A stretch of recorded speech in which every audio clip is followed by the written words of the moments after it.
problem with like the way we look at science now. Science is a new religion. Yep. And that we just accept everything that scientists say as the way the world works. Data is data. It's not the data I have a problem with. It's the interpretation of the data, which is usually has to do with who is funding this science project, right? Yeah. So it's like we have this thing where you have these scientists telling us this, and then you go dig deeper. You're like, okay, what the fuck does that mean? The person funding your thing wants certain kind of results. You're going to give them that results because scientists are human beings and they want what we want, which is money, power, and ass, okay? That's what we want. We want to bang chicks out of our league. We want to drive nice cars. We want to live in nice places. In the manifesto, Ted talks about how you'll never stop the technology because the scientists and the people developing the technology get their personal sense of power from actually developing these things. For sure, man. For sure. I mean, look at Google. Look at all these companies that just like these guys are power players. That if they hadn't invented this, they'd be working at Kinko's, FedEx. Making copies for you. Dude, look at all this shit. Fucking the motives of scientists is what we got into, dude. I mean, just the believing of like science and the way like everybody thinks Neil deGrasse Tyson is a water walker. Fuck that guy.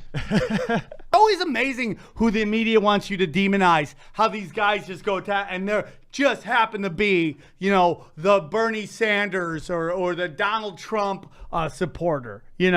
Hillary Clinton, the most evil person one of the most evil people on the planet. None of her supporters ever go nuts, but it just happens to be who the media hates at that moment.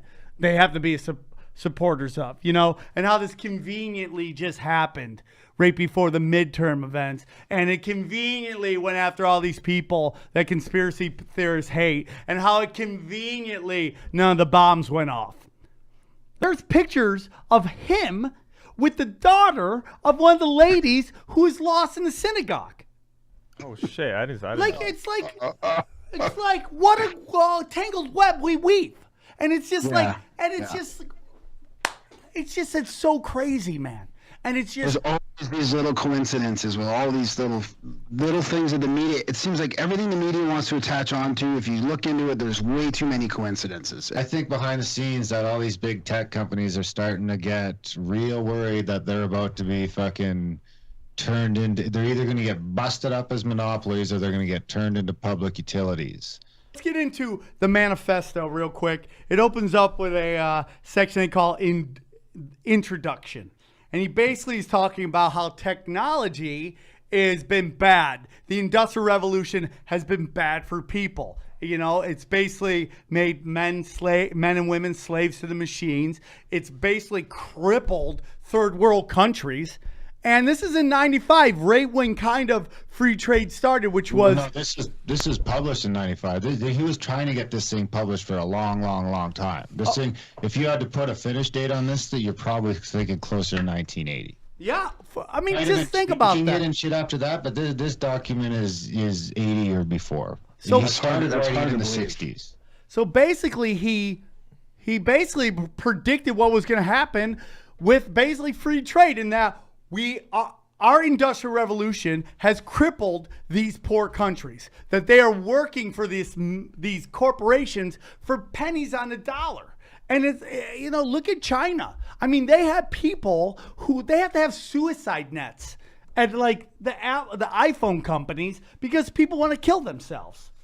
Look at how we've like destroyed the jungle to fucking supply capitalism. You say whatever retarded shit you want about Kanye West, but man, the way he if you listen to what he's saying, he's like, dude, we should all just be getting along. He's literally saying what we're saying on this show. We should all be getting along.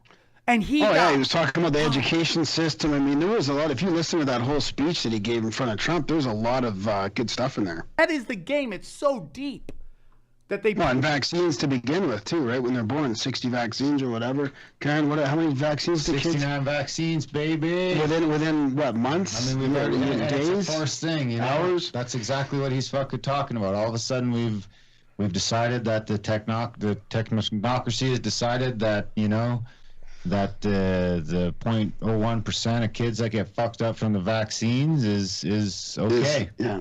Do you And think? that, it's since- good for the greater good, because I don't know why. Because the science is a religion. It goes back to what he was saying. He's talking about them trying to make a more docile society. We've got books talking about the CIA dumping fucking fluoride in streams to make the enemies more docile. And we're dumping fluoride in most of our water supplies, shooting kids up with fluoride and aluminum and whatever the fuck else. And, it starts to look like maybe some of that shit is by design. And then You kids that don't have fucking brains full of aluminum and shit like that, maybe they tend to get a little more uppity. And they tend to cause problems when they get sick of fucking working 60 hours a week and paying taxes so they can fucking die poor. yeah, man. I mean, like all this shit he's just talking about is for sure real, man. You think there'll be another Unabomber since it keeps getting worse and worse, or you think he was just one of a kind? There's always going to be a crazy person. I wish he would have just waited 10 years and started a podcast, because that's what's really going to, you stole my line that the revolution will be podcasted. And I think that in a lot of ways, that's true. That's where we're at right now. I think the revolution is being podcasted because it's, we're at this strange crossroads in human history where fucks like me and you can get on the mic and say things without anybody getting in the way, and they might find a way to shut that down and they might not, but we can do that right now. And I think brains like Ted's probably could have been better used maybe with a podcast or a YouTube channel, and as opposed to making bombs and blowing people's hands off and killing people. I mean, I'm never going to condone that. Yeah. I mean, I can see why he did it. He probably shouldn't have. He probably could have just waited 10 more years or 15 more years, and he could have, maybe instead of being a fucking serial killer, he'd be a YouTube star. But that goes for what he's known for not. If he made a podcast, he'd say he's part of the problem now. Yeah. He would never have a podcast. That's what I'm saying. There's no way. The only way to do it would be not the way he did. Obviously, was really bad. But yeah, I think he'd be like, I can't do a podcast because then no one's gonna believe what I'm saying. Yeah, I mean, I agree with that. I totally agree. He probably wouldn't do a podcast. He would. I don't know. He'd probably just send carrier pigeons or shit like that. He mentions that in the manifesto too. He talks about how, you think that they won't be able to get you to do these things willingly, but he's like, the biggest fucking docile drug in the world today is pumped into every fucking home in America in the version of television and entertainment. He's like, all of that is just going to get worse and worse as the stress and the working too much and the never being able to get ahead and being a fucking debt slave starts to build on people. They just got to pump out more entertainment and more distractions. Yeah, it's like YouTube and Snapchat and Twitter and Facebook and what's next? Christians versus lions. Something to keep you fucking busy. That's what the fall of Rome was. Technocracy takes control. The fall of Rome was fucking, hey, dude, don't worry about we're stretching ourselves thin because we've got sports. And I love sports. I do a sports podcast. But, yeah, I wonder what shady shit goes down on every Super Bowl. Like the weird shit that they must be fucking doing on that Super Bowl, those power elites, man. And, it's like there's actually the military supposedly has a weapon called the voice of God where they can basically put thoughts in your head. I mean, dude, we talk about how you're basically Facebook either has or has been working on reading your thoughts. Why wouldn't they? And whatever we have now, they've had for 20 years, 30 years. Yeah. They're just perfecting it.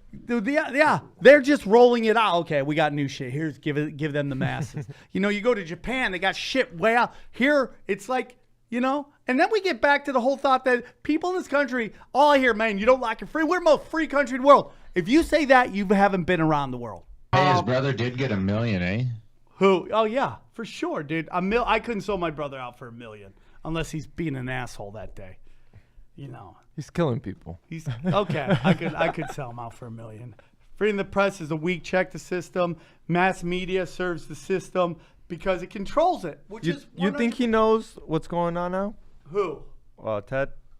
Yeah, he's probably fucking. Do you think he's like he offered an interview in like 2016. I think he mailed the New York Post and said he would consider an interview. That's what I'm saying. I mean, his address is out there, Sam. You should fucking email him. I would love that. I would love that. If you get an interview with the Unabomber, I'll come down and join you for it. Dude, can we do that, man? I don't know. You're an American. You've got better luck than I do. I don't have any I'll rights go in to your his country. I'm an fucking Indian. place and talk to him, dude. You know?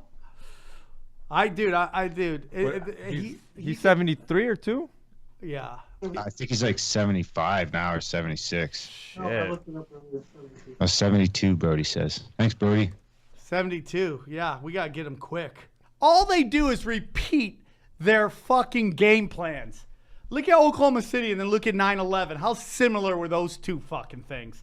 Oh, what do they have in common? Oh, yeah, the same security company was in charge of protecting them.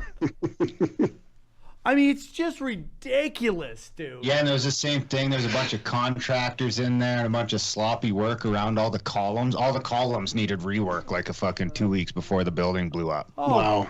for sure, man. And I'm sure there was some kind of drill being done as well at the time. So, I mean, dude, this, you know, I'm going to, you know, sadness for what happened in that synagogue, right? But a month earlier, what's going on? Another fucking drill. You know? I mean, it's so interesting that this shit happens over and over and over again. That there's a drill going on. Another fucking simulation drill. In that synagogue. Like, what are we talking about here? Like, how does that just happen? Again. Parkland shooting. Fucking. Was that in Plantation, Florida, too? Is that... Oh, Is that dude. was in Plantation? Yeah, I'm not don't sure. even They get me come- I started. know. I mean, how weird is that They too? call With it all gay. these memes going around about you know, leaving the plantation and then this happens in Plantation. I mean, come on. Well, dude, how about the fact that the airport shooting happened in this county, that the Parkland school happened in this county, and the pipe bomber that just came from this county? What do all that county have in common? Debbie Wasserman Schultz, right? Yeah, yeah, And everybody, just coincidence. There are no coincidences, yeah. man. There's too many coincidences. So speaking of, here's a little rundown. The Oklahoma City false flag operation has many parallels to the attacks on 9/11, in which Muslim extremists were mere patsies for the insiders who both stood down U.S. defenses and pre-laced demolition charges to bring down 3 World Trade Center buildings with 2 planes. Oh yeah, dude. So, some of the evidence for the Oklahoma City false flag. The physics of the explosion of the truck bomb do not come close to supporting the amount of damage that was incurred. The pattern of damage to the building does not correspond to a radially expanding explosion that diminishes in power as a cube function of distance. Massive evidence of cutter charges being employed on the columns of the building. Witnesses of multiple explosions documented on television. Ample evidence of multiple players, not just McVeigh. Security camera footage. Threats against and murder of whistleblowers. Threats against a grand jury member. Irrelevant witnesses at trial. Refusal to allow relevant witnesses at trial. News 4 being brought up by New York Times. Blah, blah, blah. That's kind of Yeah, yeah. Is there That's any? a lot, though. Is there any chance Robert Mueller's involved in some way to give us the nice Timothy McVeigh was actually a character in a novel about such an event that predated. Oh my God. And they call us crazy, and we're always right. We're always right. Well, let's not go that far. Yeah. Well, That says some crazy shit. we're right more than we're. I mean, dude. I mean, there's always gonna be some weird, crazy stuff. Whether you want to debate flat Earth or whatever you want to do, but when we're talking like 9/11, Vegas shootings, Cover-ups and all that. Yeah. yeah, we're fucking right, man. Russian collusion. Nothing's come out yet. Why? Because there's nothing there. Now, am I saying that Russia did influence the fucking the election and hoping to get a candidate that will? Yeah, but did they? By the way, it goes from WikiLeaks hacked. The Russians hacked our emails to they just basically completely hacked all the voting. I mean, the goalpost just keeps. Yeah, and we told you there was nothing there. There is something going on between Trump and the intelligence agency, and I don't care what people say. And now he's going after the Federal Reserve. I hope he does it, man. I hope he does it. Well, guys. Yeah, we'll see. We gotta McVeigh do. was special forces too. Yeah, there's always a connection, man.